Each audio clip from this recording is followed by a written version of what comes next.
합병원들이 부분 조금 민간인들에게 폭행을 했다라는 보도가 나오는데 유감 표시 잠깐 하시면은 좋을 것 같습니다.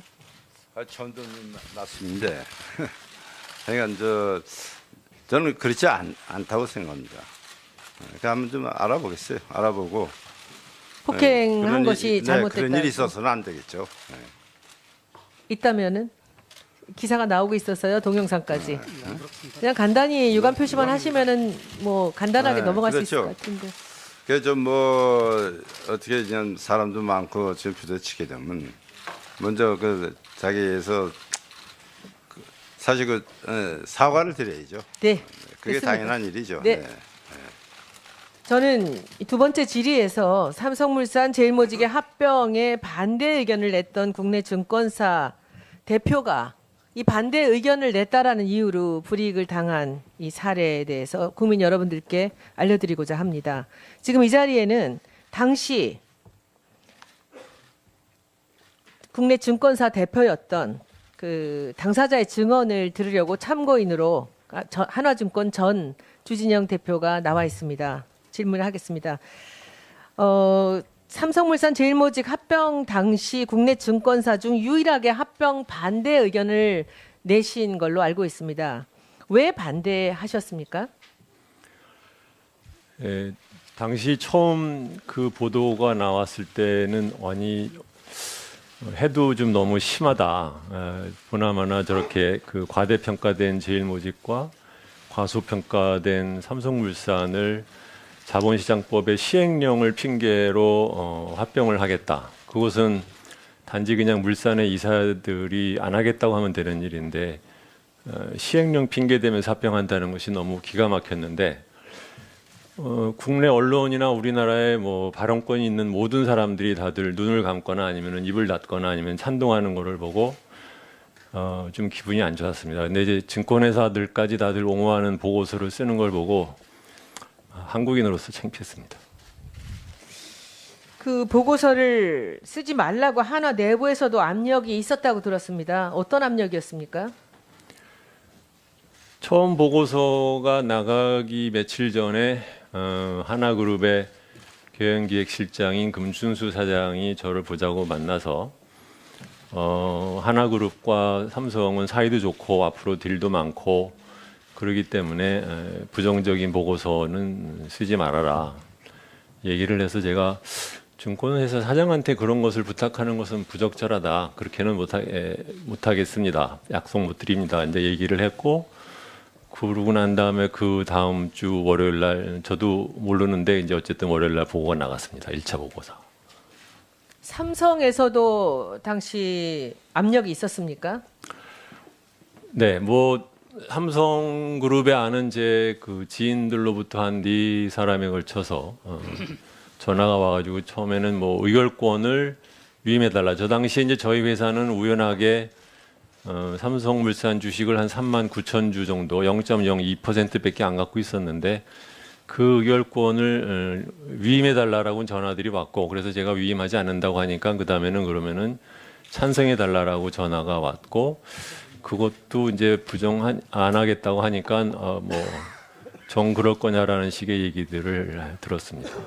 그 다음이 이 삼성물산 합병에 반대를 했던 이유 때문에 하나증권 대표에서 물러나라고 압력을 받았다고 했습니다. 그것에 대해서도 좀 자세히 알려주십시오. 1차 보고서가 나가고 난 다음에 경영기획실장인 금춘 사장이 다시 보자고 해서 한 번은 뭐 그렇다고 치자. 그렇지만 당신 때문에 삼성의 장충기한테서 불평 전화를 들었다.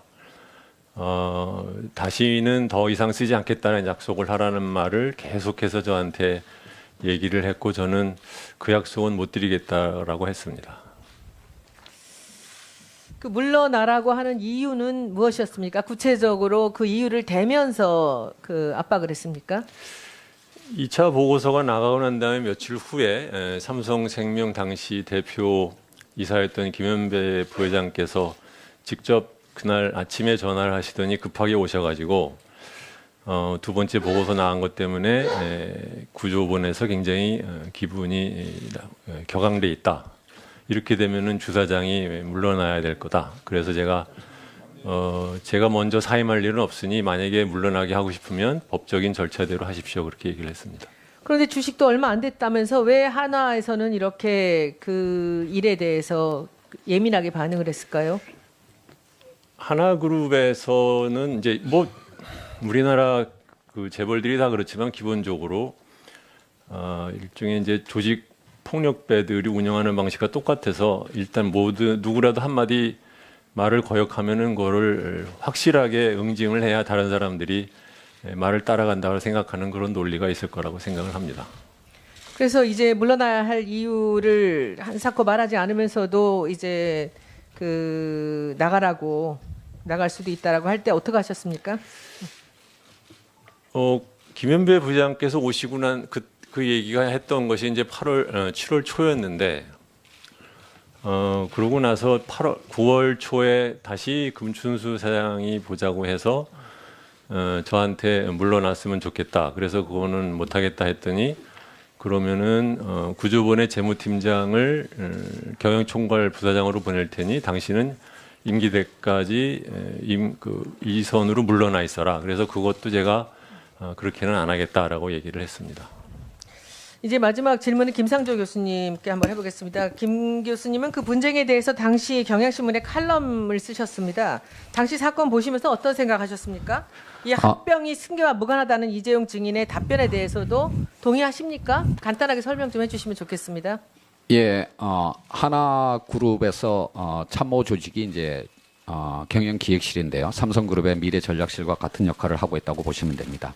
거기 실장을 하고 있는 금춘수 씨가 주진영 사장에게 물러나라는 얘기를 했다라고 하는 것은 당연히 이것은 회장의 뜻이라고 볼 수밖에 없는 것이고요.